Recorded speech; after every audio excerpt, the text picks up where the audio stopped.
we are coming to the conclusion part of the lesson, that is the challenges ahead. We are having many schemes, many policies.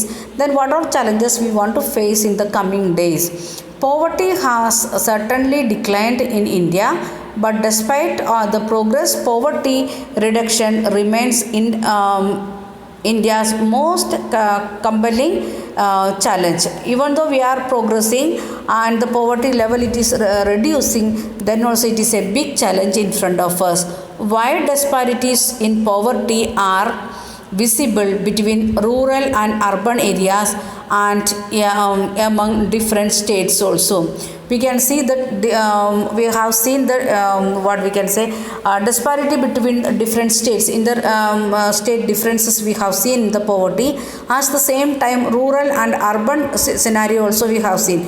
In the rural area, many people they are living in under poverty line, but in urban situation they are getting some work or other work. That's why they are living in means with poverty only, but not like that. At least one time food like that they are not facing the problem. But peoples are there. I am not saying like that all. 10 to 20% peoples are there without getting proper job and without proper food.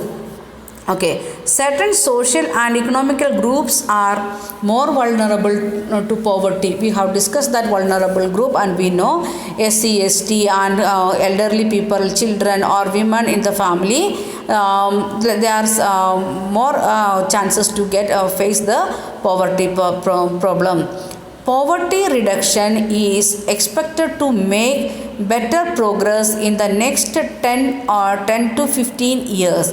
What we are planning to make maximum changes or poverty reduction by next 10 years or to 15 years. When you are going to become after your graduation or post graduation, when you are coming to your field as a worker or professional, that time maybe India reaching to that, at least the economical growth and the reduction of the poverty may come to the minus or like China 0.7% like that maybe.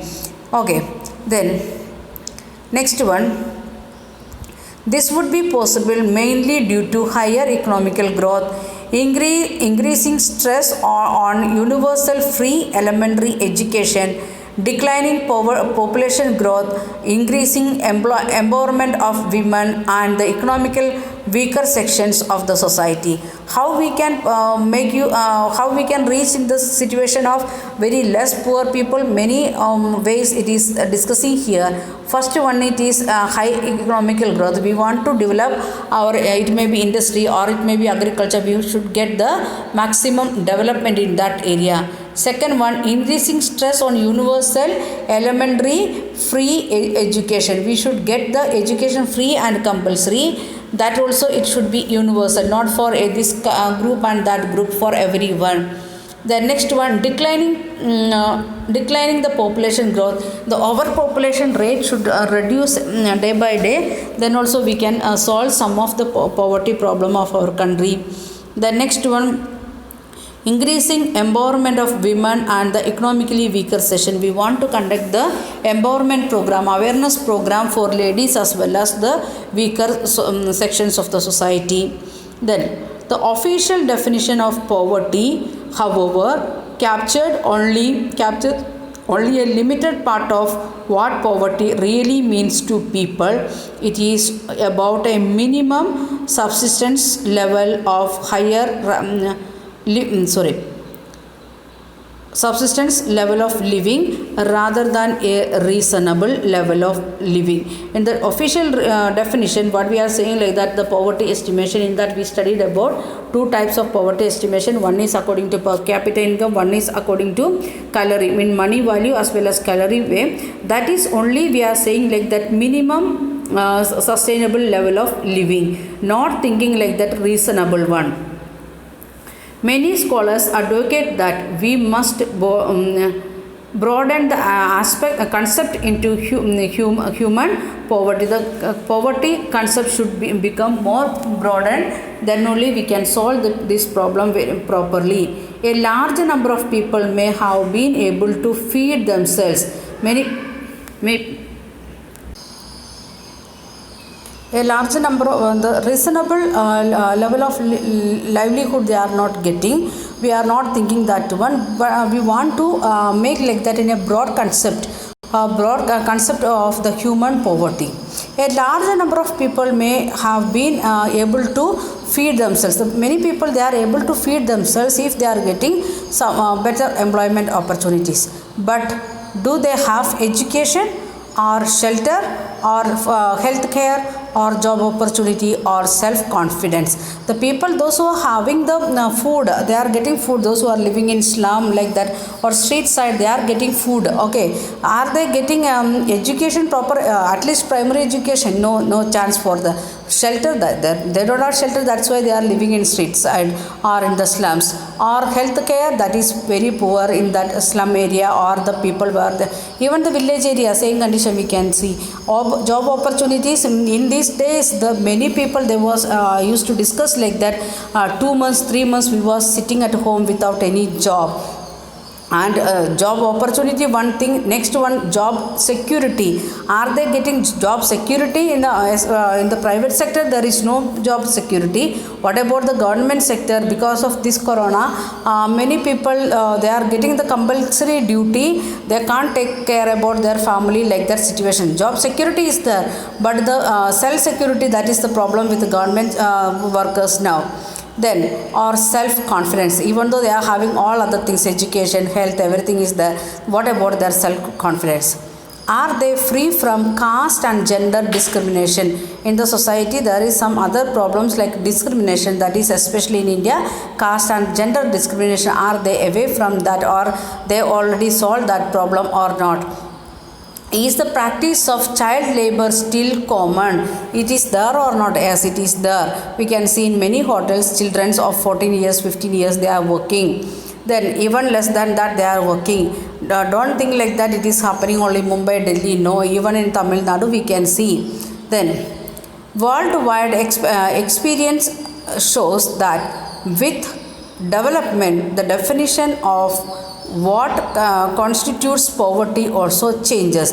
How the developmental attitudes or development it is coming to the particular state or country, according to that the poverty that also changing. Eradication of poverty is always a moving target, because the for example the development we said like that in 2014 the development of India, or last year 2018 development of India, it was 4.5%. Now in 2020 our development it is minus 23. So the poverty, that concept, it is moving with our daily life, and it may be little bit different variation, estimation variations may be there, but it is a what we can say always moving target also. Hopefully we will be able to provide the minimum necessary in terms of only income to all people by the end of the next decade. That is our hope. But because everything going to be collapsed because of this corona, how much we reached the 4 point and like that everything is collapsed now and we are moving back now. So we can't think like that by next decade we will reach. If you are overcoming this corona and related socio-economical problems, then we can overcome by next decade or after that. Then, but the target will move on for many of the bigger challenges that still remains, from providing health care, education and job security for all, and achieving gender equality and dignity of the poor. Like that many challenges we are having when we are considering what we can say considering poverty. And many states we are facing the peoples without home. Very few states, that is we can see above 90% of the people they are having a shelter at least. It may be single room or 2 room, 1 kitchen and one a room, like that shelter. Some areas it is single room shelter. like that. At least some states we can see that they are reached in that level, and some states it is pathetic. Many people still they are living in huts or in mud, like that, for temporary purpose they are making the houses. And even the land reform rules, that is not practiced in many states. Even in Tamil Nadu we can see we are not practicing. That's why the distribution of the land, and it is uneven here, so we are having the many challenges. Then health care, that is another one challenge what we are facing. Education, job security, all these things are a big challenge in front of us. So these will be even bigger task. Again, many tasks are there. In that, what all things we want to solve as early as possible, that is providing health care to all, education to all, job security to all, then solving the discrimination of the gender as well as caste discriminations. If we are reaching to that, we can say like that almost we are overcoming our basic problems. Then summary, you have seen in this chapter that poverty has many dimensions. Normally this is measured through the concept of poverty line. Through this concept we analyzed many global and national trends in poverty. But in recent years, analysis of poverty is becoming rich through a variety of new concepts like social exclusion. Similarly, the challenge is becoming bigger as scholars are broadening the concept into human poverty. All these concepts, it is clear to us. Poverty line, what it is, we are having two types of poverty line estimation. One is according to income, another one according to calorie. The next one, the analysis of the global and national trends. The interstate disparity we have seen, and the global disparity also we have seen. Then the analysis, the poverty is becoming rich. The poverty is a big problem because of the concept, the new concept it is arising in this one in the social studies, that is like a social exclusion, like that things. The next one, the scholars, they are broadening the concept of poverty as human poverty. That's why we are going to face maximum challenge in coming years. Okay, we are stopping here. Thank you. Have a nice day.